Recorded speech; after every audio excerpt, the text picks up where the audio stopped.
Every day in the USA, people find themselves in court.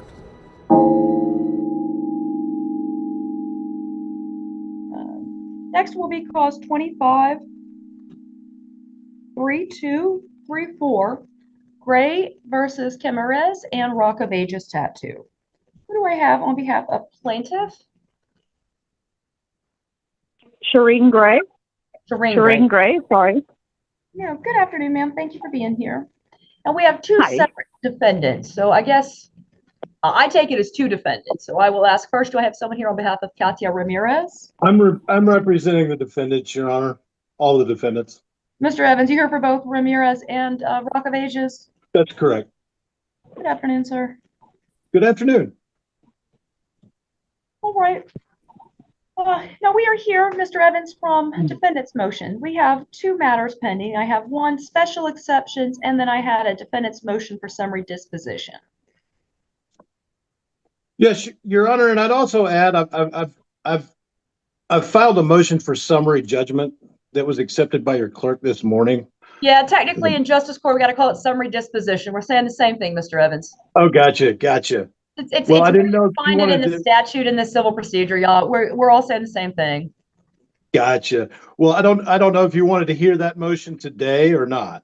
I assume not, but If it's just been filed, we got to wait 14 days. So we cannot hear that one, but I did review it. What's the special exceptions? well, the special exceptions are Ms. Gray alleged breach of contract without describing what the contract is. I did submit my evidence to the court on what the contract is. Ms. Gray, I'm going to absolutely give you a chance to respond, but let Mr. Evans give me all of his story first, and then you'll get to go one by one, okay? But that'll be easier than if it's just yelling out like that. Okay. So, Mr. Evans, special exceptions. One, she sued for breach of contract. Go ahead and finish. Yes, Your Honor. She alleged negligent service without identifying a legal duty that Katia Ramirez or Rock of Ages owed to her, or how she breached that duty, or how that breach of duty caused her injury.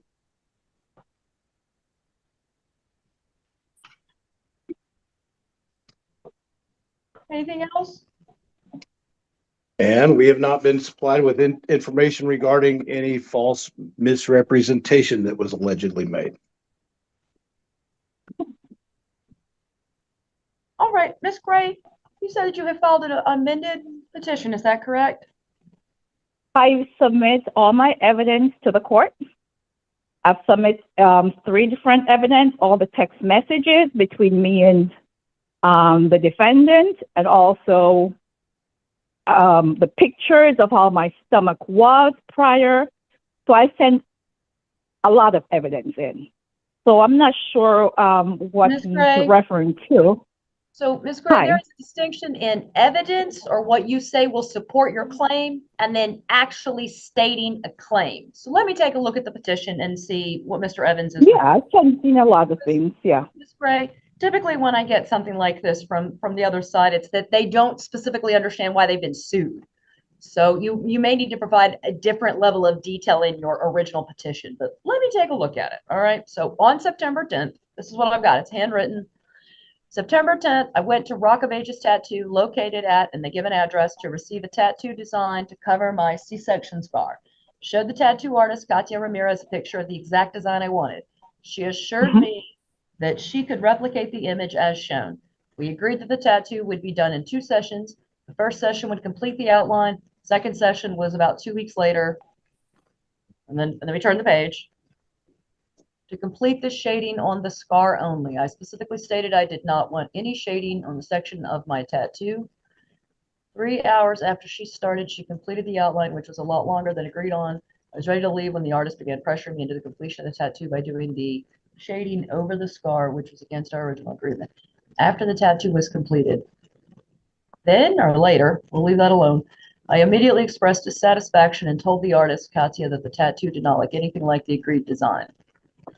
So just out loud, for both sides, I have no idea if we're in the first session or the second section because it kind of just jumps stories. So I don't know if we're on the first session or the second one. So that would be a fact that I would want to have clarified, Ms. Gray. After the tattoo I'm sorry. expressed dissatisfaction, told the artist Katia that the tattoo don't look anything like the agreed upon design. Okay, so when did that happen? And then second, Katia told me that the tattoo looked different once healed and that the ink would dissipate, which was misleading. When healed, the tattoo still looked nothing like the agreed design. It is permanently different and undesirable, and it failed to serve purpose of covering my scar in an aesthetic way.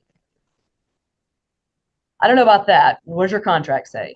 I have text messages and images showing the agreed upon design per our conversation, and the final result did not match such. I don't know. That's 100% what your contract's going to say to you. So I would say, what is the contract that you had when you took your tattoo, right? Do they guarantee a good result? I don't know. I obtained a professional quote for tattoo removal, totally $4,800. I mean, I don't know that you're going to get that, which is the amount of seeking. Best you're going to get back. I mean, I don't know. There's a lot of questions in that one here. Numbing cream, laser treatment. I'm suing Rock of Ages to be responsible for the cost of it. All right. So negligent service, misrepresentation, breach of agreement, pain and suffering. Ms. Gray, when you got your tattoo, was there any type of contract or agreement that you signed prior to the service beginning? No. Mr. No, Evans? we just talked about what I wanted. We spoke about what I wanted, and I gave her the pictures via text of the exact tattoo I'm looking for. I got it. Ms. Gray, I'm trying to get to specific information. Mr. Evans, Ms. Gray says that she signed nothing at the time she received her tattoo. Is there anything that's provided to customers at Rock of Ages Tattoo? Yes, there is, Your Honor, and we have submitted the signed agreement and waiver of all claims that Miss Gray filled out prior to the tattoo as one of the exhibits in the motion for summary judgment.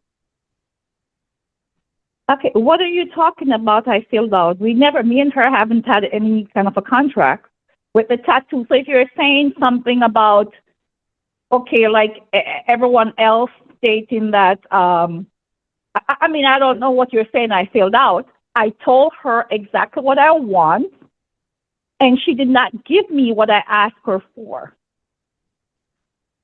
I'm not sure what you're saying. Mr. Evans, please don't respond. Ms. Gray, Ms. Gray. Hi. Ms. Gray, I understand you're excited, but you're beginning to start yelling. So let's. But I don't understand what he's talking about. I'm going to show you what he's talking about. Are you able to see the screen, Ms. Gray? No, I can't. I'm on the telephone. Well, that is unfortunate because we are here for a hearing via Zoom, and I want to show you the documents. But he provided me a copy of a release and waiver of all claims that appears to bear your signature on it, and it's dated September 10th, 2025. And I mean, is this claim stating that if the tattoo artist does not give me the tattoo I asked for, it's okay? Quite likely it does, Ms. Gray. So I would say let's look at it together, but you can't see my screen. So I'm going to share it. I'm going to look at it because this is essential to Mr. Evans' reason to asking for the case to be ultimately dismissed. Today, we're not hearing that. Today, he's asking about review. I'll just say that, Ms. Gray, he's providing me this document, which is 2 pages. Here's full page 1, full page 2. It is signed here by Shireen Gray, dated, it's signed as Sherry Gray. It's got a phone number and a date of birth, November 21st, 1970, signed, dated September 10th, 2025. And then below that is artist use. September 10th, artist Katya, tattoo flowers, placement, stomach, colors, black, solid batch, catalog, and an expiration date. And on the first page of this contract are all the terms and conditions. I have not seen anything like all this stuff that you're saying to me. I didn't get all these pages that they're saying that I signed. Okay. Well, Ms. Gray, we'll make you a copy. You can get a copy of it by contacting the court. So, all right. Here's what we can do. Mr. Evans? Your Honor, if I may, I did serve the document on Ms. Gray through the email address provided. That's fantastic. She'll take it. She may have gone to spam. We just had a congressman who was upset they didn't get an invite. It turns out it went to their spam folder. So things can happen, right? What I'll say here is that we're here about special exceptions. Seems no reason to not deny that. I do see that there are some parts of the petition that need to be firmed up and some detail provided to it. At the same time, Ms. Gray, this will be an opportunity for you to review the documents that Mr. Evans has provided. Mr. Evans has filed a motion for summary disposition. You might also hear it called a motion for summary judgment. Ms. Gray, what Mr. Evans is saying is that the document he provided, the waiver and release, that it says in its face that your complaints do not allow you to sue for them. Now, I don't know if that's true. I'm just saying that that's what he's alleging. So today, the ruling for the court is that on Mr. Gray's motion for special exceptions, I do think it appropriate to ask you to restate your claim with more detail, specifically where the negligence arises, what specific actions or omissions you claim the defendant did to cause you your damages, the actual amount of the damages, and any contract you claim breach. If you allege a contract exists, whether it be oral or written, what terms of the contract do you allege were breached by the defendant? Okay, I would allow 30 days for you to amend your petition. Mr. Evans, in that time, that will also be sufficient for the motion for summary disposition to have sat, for plaintiff to have reviewed it and filed an answer if she so desires, and then we'll revisit it. That sounds great. All right. So defendant's motion for exception is. I have a question. Absolutely, Ms. Gray. Okay, so with this, okay, so you're saying that what he's saying, I'm just trying to get this clear before I go to an attorney. So you're saying when a tattoo artist or whoever is doing work on somebody, they can just do whatever they want and they're going to get away with it because of that's not all what I said, Ms. Gray. Ms. Gray, that's not what I said. I said, please read the contract that the defendant claims you signed. It has a whole page of waivers. One of those waivers may be the claim that may waive the claim you're bringing. I don't know that, though. Please take the next 30 days to amend your petition and to review the evidence submitted by the defendant. You can receive that directly from our court by calling. We'll give it to you. Mr. Evans said he also emailed it to you. You have 30 days to amend your petition and certainly review anything that you have. Mr. Evans filed a motion for summary judgment. You have the opportunity to respond to that. The court will not rule on it for at least 14 days. A summary judgment. Okay. So there's two different things, Ms. Gray. One, please amend your petition. And then two, Mr. Evans has filed a motion to when he says that the paperwork covers everything. You'll need to review that and you can file an answer if you like. Okay. Yeah. All right. All right. I will. Thank you very much. Then. All right. And Ms. Gray, I never said that you don't have a claim. I said, I don't know. We'll see what the contract says. All right. All parties are excused. Thank you all very much. Thank you, Mibby. Yes, all parties are excused. Thank you. All right. I wanted some flowers on my C-section scar, but the shading catch you did went a little too far. Now I'm shouting on the phone about papers I wasn't shown, stuck in this tattoo haze for the next 30 days.